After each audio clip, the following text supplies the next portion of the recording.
Boa noite, casa. Estamos juntos mais uma vez para a nossa roda de conversa na presença de Jesus, ao redor do Evangelho, sobre a ministração do Espírito Santo, aguardando, ansiando, desejando experiências com Deus, o nosso Pai. Quero convidar você a orar e consagrar esse tempo, esses instantes em que estaremos juntos às mãos de Jesus. Obrigado, Senhor, por estar conosco. Obrigado pela Tua Palavra, obrigado pelo Evangelho, obrigado pelo Teu Santo Espírito. E te pedimos, guia-nos à Tua verdade, ilumina o nosso entendimento e que a Tua Palavra viva alcance a profundidade da nossa consciência espiritual e produza fruto em nós para o nosso bem e para a Tua glória. Assim oramos. Amém. Então, estamos seguindo com o Movimento Casa e eu tenho recebido a cada dia testemunhos e eu queria encorajar você a enviar mais testemunhos, a fazer as suas postagens para a gente colocar no Instagram, @ibabcasa, e você seguir também o que a gente está colocando ali. Domingo passado nós estávamos aqui na IBAB, na nossa celebração, e várias pessoas que vieram a São Paulo no fim de semana último fizeram questão de passar aqui na IBAB para dizer que seguem a nossa mentoria espiritual e bíblica com o Casa nas suas cidades, e eu fico muito feliz cada vez que ouço esse testemunho, esse encorajamento daquilo que a gente está fazendo e está podendo abençoar a sua vida e abençoar a sua casa. Então vamos em frente, convide seus amigos, espalhe essa notícia, divulgue mais para que a semente do Evangelho e a palavra de Deus alcance mais corações, mais famílias, mais casas. Que Jesus esteja abençoando muita gente também através disso que a gente está fazendo. Hoje o nosso texto é João capítulo 8. Nós estamos no capítulo 29 do Talmidim 52. Hoje é o encontro 29 e o tema de hoje é Eu Sou. E as palavras de Jesus que nos guiam na nossa conversa de hoje estão no Evangelho de João, no capítulo 8, o versículo 23 e também o versículo 24, quando Jesus diz: vocês são daqui de baixo, eu sou lá de cima. Vocês são deste mundo, eu não sou deste mundo. Eu lhes disse que vocês morrerão em seus pecados. Se vocês não crerem que eu sou, de fato, morrerão em seus pecados. Estas palavras de Jesus são extraordinárias e se você tem esse hábito de sublinhar a sua Bíblia, eu sugeriria que você sublinhasse e destacasse João 8, 23 e 24, que contém essa absoluta e grande revelação que nos fala a respeito de quem é Jesus.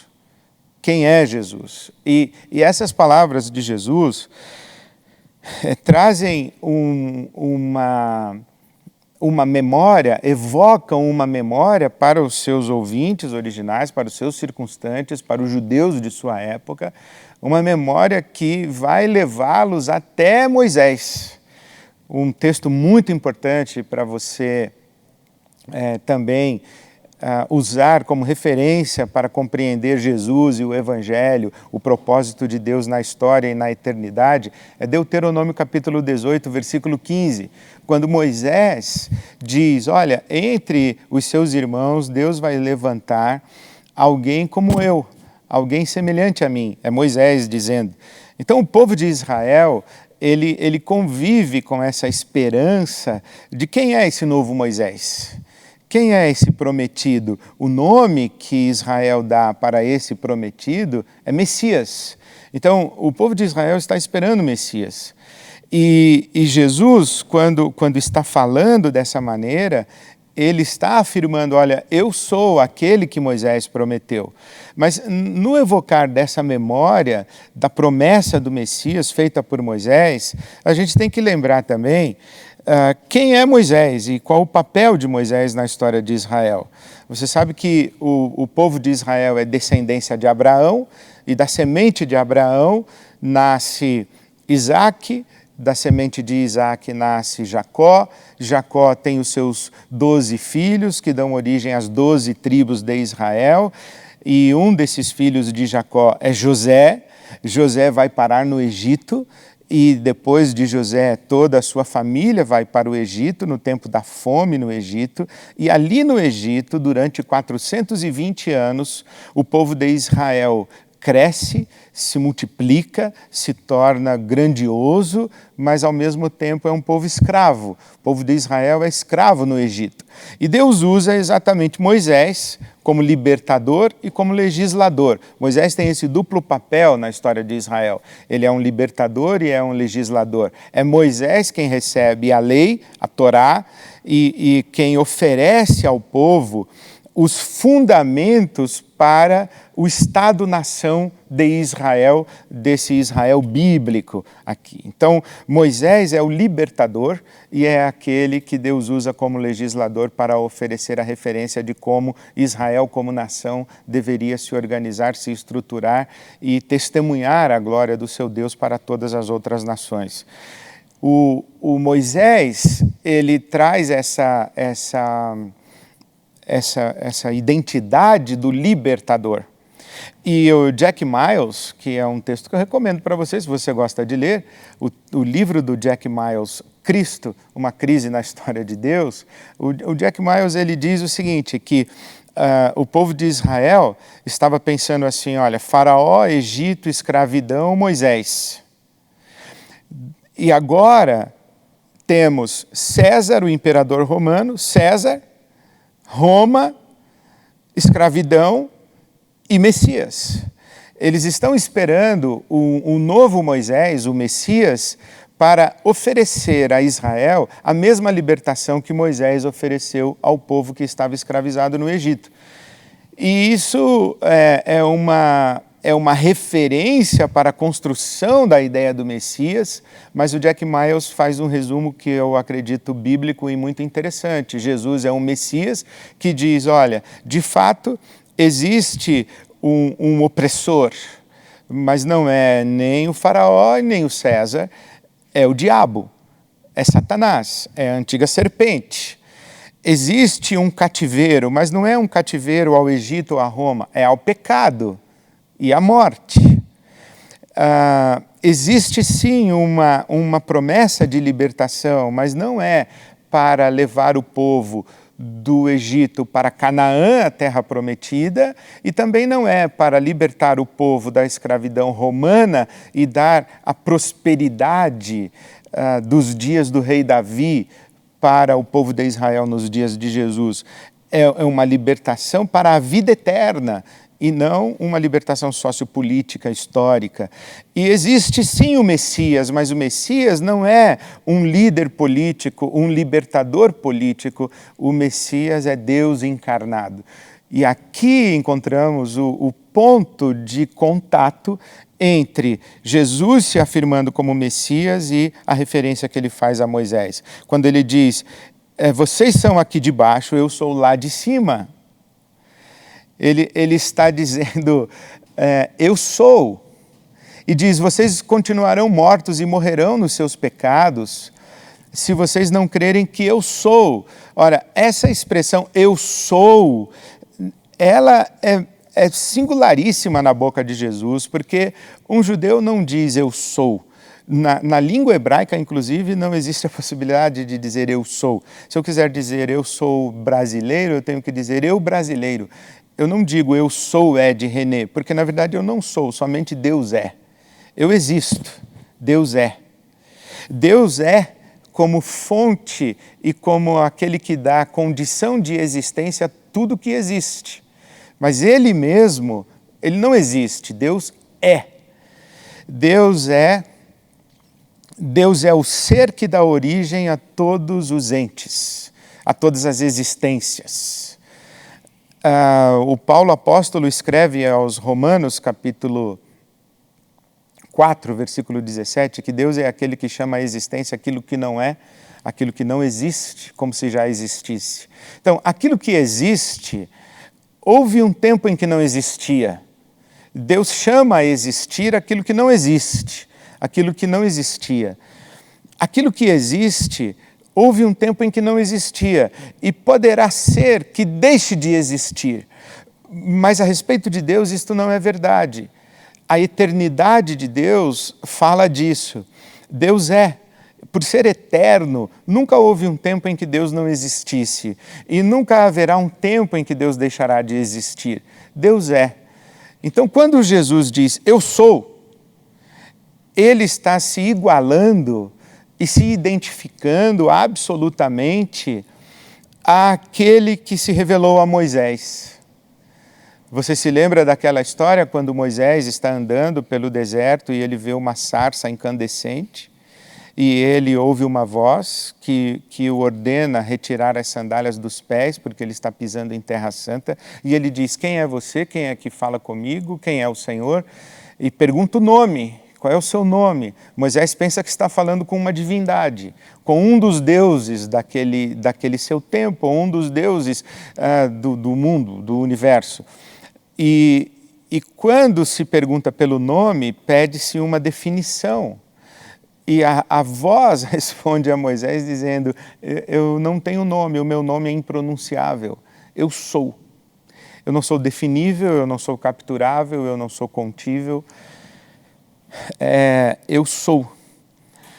E esta fala de Deus a Moisés e a maneira como ele se revela a Moisés dizendo eu sou, é a mesma expressão que Jesus vai usar a respeito de si. Eu sou. Vocês são aqui de baixo, eu sou lá de cima. Vocês são existentes, eu sou. E Jesus então, ele é o eu sou que se faz carne, o eu sou, o eterno que se faz homem.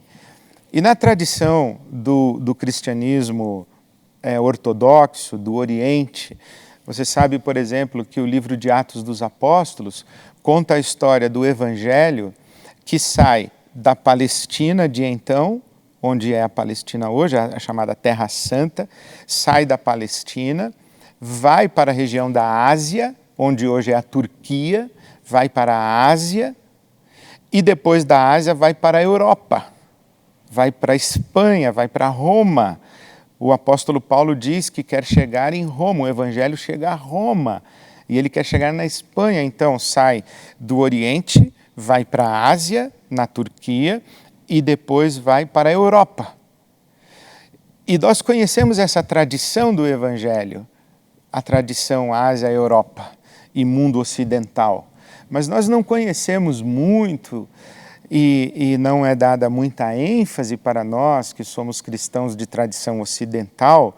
O Evangelho, por exemplo, chega no Brasil tendo vindo da reforma protestante na Alemanha, na Europa, na Inglaterra, e depois da Inglaterra para os Estados Unidos, dos Estados Unidos para o Brasil.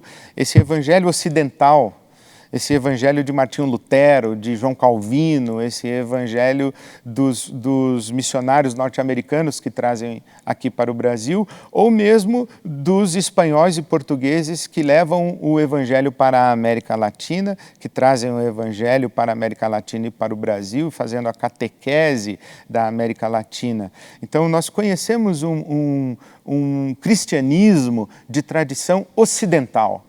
Mas existe uma tradição oriental. O evangelho que foi para o Egito, que foi para a África, o evangelho que foi para o outro Oriente, foi para a Rússia.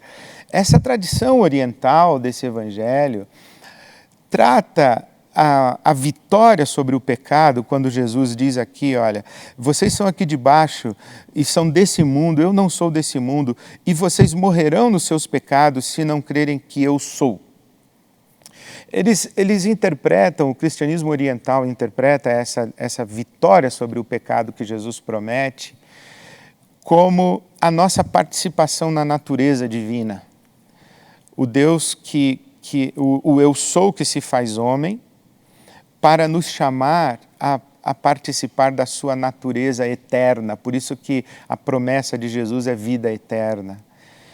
Pedro, o apóstolo, na sua segunda carta, no capítulo 1, ele diz que nós temos a promessa de nos tornarmos participantes da natureza divina. Então, os cristãos orientais, ou os cristãos do Oriente e do cristianismo chamado ortodoxo oriental, eles têm uma forma de compreender baseada, por exemplo, em Irineu de Lyon, que escreveu lá no 2º século. Ele disse assim, que Deus se fez homem para que o homem pudesse ser feito Deus. Que Jesus nos chama para nos tornarmos, pela graça, aquilo que Ele é por natureza. E é uma forma assim de que nós, seres humanos, nós não somos Deus. Mas em Jesus nós temos a promessa de nos tornarmos participantes da natureza divina, de sermos divinizáveis, é essa a ideia. O conceito dessa compreensão está embutido na palavra theosis, da tradição do cristianismo oriental.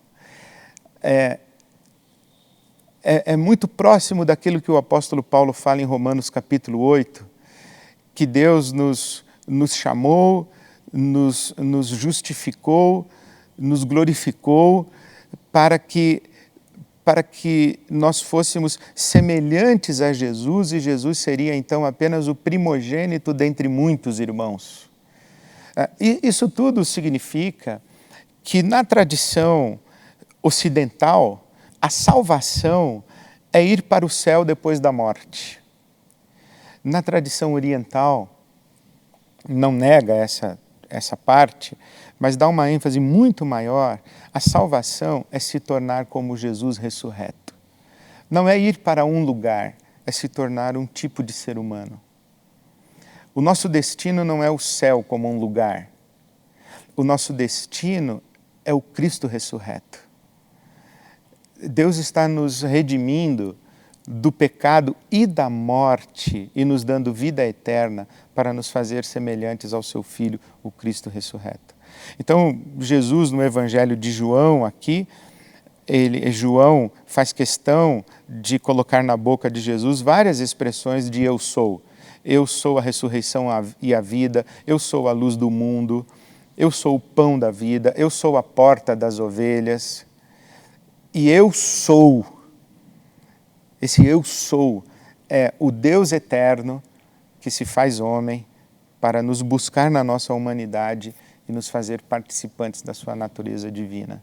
Esse é o chamado do Evangelho para nós. Não é um chamado para ir para um lugar, mas é um chamado para nos tornarmos um tipo de ser humano, um ser humano semelhante ao Cristo ressurreto. Para a sua roda de conversa, eu queria sugerir, então, duas considerações. A primeira acredito muito própria para esse tempo em que nós estamos vivendo, no mundo, mas particularmente também no Brasil, de polarização política e de muito envolvimento, de engajamento da igreja com a política.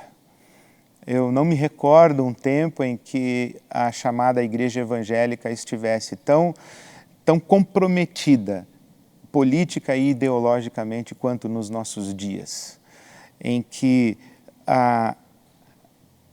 a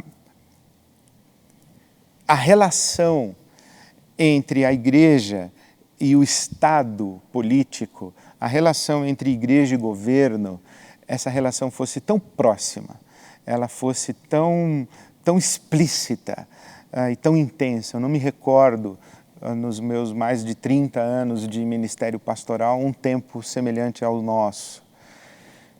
E isso me faz lembrar da confusão de Israel tratar Jesus como um líder político, um Messias político, um libertador político social.